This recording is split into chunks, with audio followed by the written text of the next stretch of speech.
Hello, my Panda Pals, and welcome back.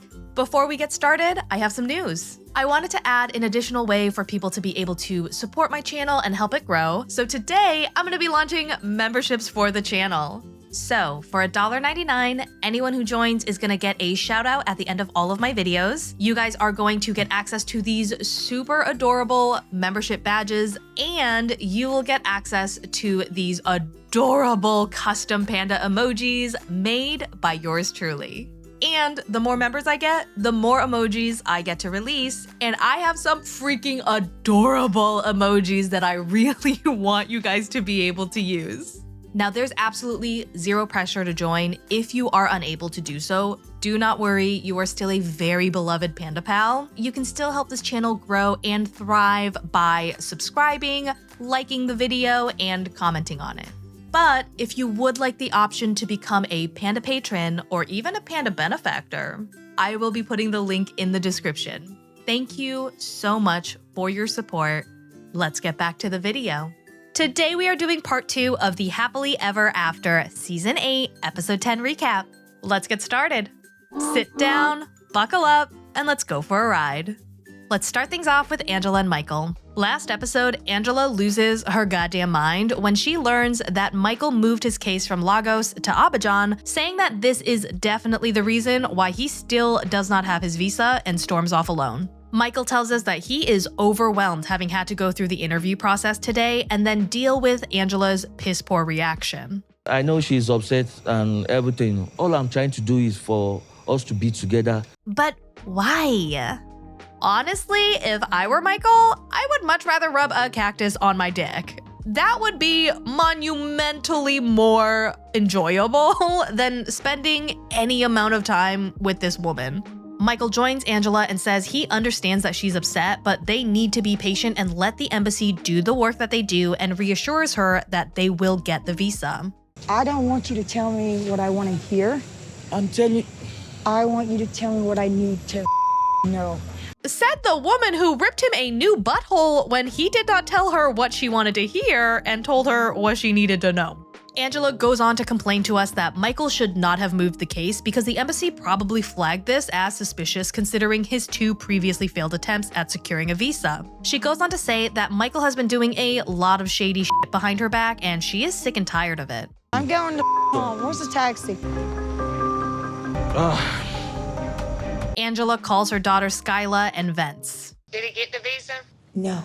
I'm thinking he's denied, but really, they're investigating the K-1 denial. She goes on to say that Michael slipped up today and she discovered that he was the one who moved the case's location, and now they have to stay in Abidjan for 2 more weeks. But when I said I can't stay 2 weeks, he told me to go home and he'll stay here. That's because he's not trying to leave with you, Mama. Her daughter goes on to say that something super shady is going down because there are just way too many lies and contradictions, and it is insane to me that a person can interpret the string of events that happened the way that Angela does.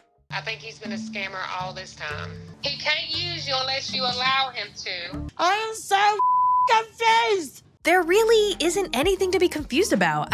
Michael explained everything, but you didn't listen. You heard like 2 words that came out of his mouth and then wove this intricate ass story around him and made Michael the bad guy, and then you just kind of ran with it. Skyla thinks that Michael's scamming me. I think she's right. The lies never stop. There's a knock on the door and it's Michael. Sit down. Sit down. Sit down. Girl, shut up. He is not a f***ing dog. Michael apologizes for what transpired today, but all they have to do is wait. Angela shuts him up and tells him that she is tired of being dragged through the mud because of him and she is not gonna be lied to anymore. She tells him that she doesn't want to talk to him, but he is still her husband, and despite that not holding any weight for her right now, she will do him a kindness and let him spend the night on the couch. Michael is so frustrated because he does not understand why Angela is so angry about who moved the interview when all he is trying to do is be with her. Michael better clear all these questions, because if he leaves me with one shred of doubt that he's been scamming me this whole time, game over. Moving on to Ashley and Manuel. Last episode, Ashley tells Manuel that he has absolutely no choice but to go see a lawyer with her to get more information about a postnuptial agreement. The pair are headed to the lawyer's office, and Ashley asks Manuel if he understands why they are even going to discuss a postnup in the first place, and he says, "Nope, but you said I have to, and I have no choice but to listen." Ashley tells him that she thinks meeting with the lawyer is a good move for them because they are having trust issues, and a postnup will protect both of them financially should things go south. Manuel says that her cousin got into her head because their relationship may need some work, but getting a postnup seems way too excessive. The lawyer begins by asking why the two of them want to pursue a postnup. Ashley explains that Manuel is a very secretive person and she doesn't get as much transparency from him as she wants, so there are some resulting trust issues between them. Manuel says that he thinks Ashley is super crazy for wanting to meet with a lawyer about getting protection from him, when the reality is he should be worried about her since she's the one who likes to spend money so frivolously. The lawyer tells Ashley that her business is considered a separate property because she acquired it before the marriage. However, any earnings accrued throughout the marriage would be divided in half if the two of them were to get divorced without a postnup in place. I have put my blood, sweat, and tears in my business, and I don't want him to have any of it unless I give it to him. Manuel tells the lawyer that Ashley likes to squander away all of her money while he likes to save it, and so he asks if the postnup would protect him as well from Ashley taking half of what he has worked so hard to save. In a traditional sense of a marriage, being a joint financial partnership, you're entitled to half of his savings and he's obligated to pay for half of your debts. Ashley asks if that means Manuel is obligated to pay for half of her student loans, and the lawyer tells her no. Student loan debt is seen as a separate property, and he goes on to ask her how much student loan debt she has. About $100K. Yeah. 100,000 en deuda tienes. ¿Quieres lo gato? No. ¿Está traduciendo correcto lo que están hablando ellos? Manuel criticizes Ashley for being able to spend so much money on clothes and coffee, especially considering how much debt she is in. Yo no puedo dormir con esas deudas. Hagamos la cuerda ahora mismo. He tells us that he cannot believe that she has already accrued 6 figures of debt and did not tell him about it. And isn't it so funny how a lack of financial transparency is bothering Manuel now that he is the one being negatively affected by it? Ashley reminds him that she pursued 3 degrees, and it is so sad that my first reaction to this was, you got 3 degrees and it only cost you $100,000? And then I'm reminded that my dumbass chose to go to a private school out of state. And that degree cost me more than Ashley's 3 combined. And the crazier thing about that is I had 40% of my tuition covered by scholarship. I mean, thank God I was able to pay it off in like 4 years, but for those full 4 years, I did not go anywhere, do anything, see anyone. I had 0 fun. I don't even think I bought like a single article of clothing that entire time. Literally, all I did was work, and cry. Ashley tells the lawyer that she does save a couple $100s a month, and Manuel is like, bitch, where? Ashley then gets frustrated because Manuel keeps saying Ashley gets $3,000 and then she immediately spends $2,000 of it. What he's not asking is how much of that $2K is going on the bills. Ashley goes on to say that Manuel does not realize how common student loan debt is in America, and he's choosing to freak out about that to divert attention away from his own shady behavior with money. You guys are talking about a lot of issues between the two of you. I'm not a therapist. The last person you want to get relationship advice from is your divorce attorney. Manuel and Ashley both agreed to meet up again with the lawyer to draft up a postnup, and then they say their goodbyes and head out. No veo cómo podemos continuar enviando dinero si eso significa endeudarnos más aquí en América. Moving on to Pat and Thais. Last episode, Thais finds out that John will be staying with them, and she calls him a pain in her ass and stomps off to bed. It is a new morning and John wakes up to annoy and piss the hell out of Thais. Thais then goes to the sink and shows John what a soap and sponge looks like and tells him to show her that he is a big boy by doing the dishes. John is like, I mean, I will do the dishes, but none of these dishes are mine. And Thais is like, you ate my entire birthday cake, sir. And John is like, yeah, with my hands. They know what they're doing in Brazil, bro. This is fire. What a fucking monster. Who the hell eats cake with their hands like that?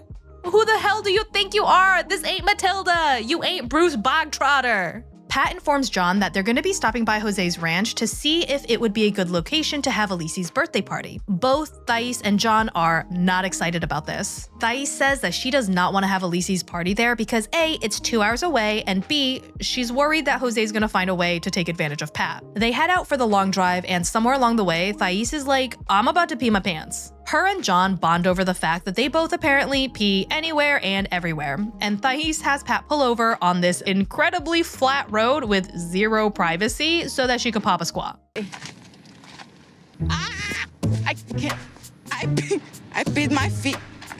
And all of us ladies that like to enjoy in a romper or onesie, we look hella cute in one flouncing around, but we look hella stupid when we have to pee. They arrive, say hello, and John tells us that he has not seen Jose in about 20 years. You can't really trust the guy. He never came in on anything he's ever said. He'd give you a moped for Christmas, and then he'd sell it 2 months later. Jose walks around and he's like, oh, you can put a table here, you can put a table here, I have a bunch of shit for you to fix over here, and you can put another table here. And Pat is like, I'm sorry, what was that? And Jose goes on to tell Pat that he needs money to pay for the materials to fix the base of the house. He also needs to paint the entire house. He also needs to fix this wall and give him money to pay for the workers to come in and do that labor. He also needs to trim all of the trees. I don't want to say I'm psychic, but I called it. Thais tries to say that they don't need to fix all of this just for the party and that they already have to spend a lot of money for the party on things like tables, chairs, food, etc., etc. And Jose says that the work and the money will be compensation for letting them use the house for the party for free. It's your house. Well, no, you're not going to charge him. So how you think I make money? Don't you get money from your properties? Jose tells us that he doesn't think that he's asking that much from his son. Thais tags in and says that Pat and her are financially supporting Jose, and he's like, no, the rent from the apartment supports me. And Thais is like, bro, we are the ones who pay the rent on that apartment. There's nothing wrong with helping out family. I mean, he's my dad. I don't know, Thais. I smell bull. Pat asks why Thais is being so difficult about this, and she tells him that the money is half hers. And Pat says that while that's true, the money means more to Jose than it does to them. And there is just this little smirk on Jose's face that comes out that makes me feel like he's thinking, that's right, I've still got you under my thumb, my little cash cow. Thais says if Jose really needed the money, of course she would have no problem providing it to him, but he doesn't actually need it. And that, my Panda Pals, is all I have for you today. If you enjoyed this video and you are not subscribed yet, please do consider subscribing and giving this video a big fat thumbs up. I hope to see you guys for the next one, and as always, thanks for not letting me ride this train wreck alone. Bye!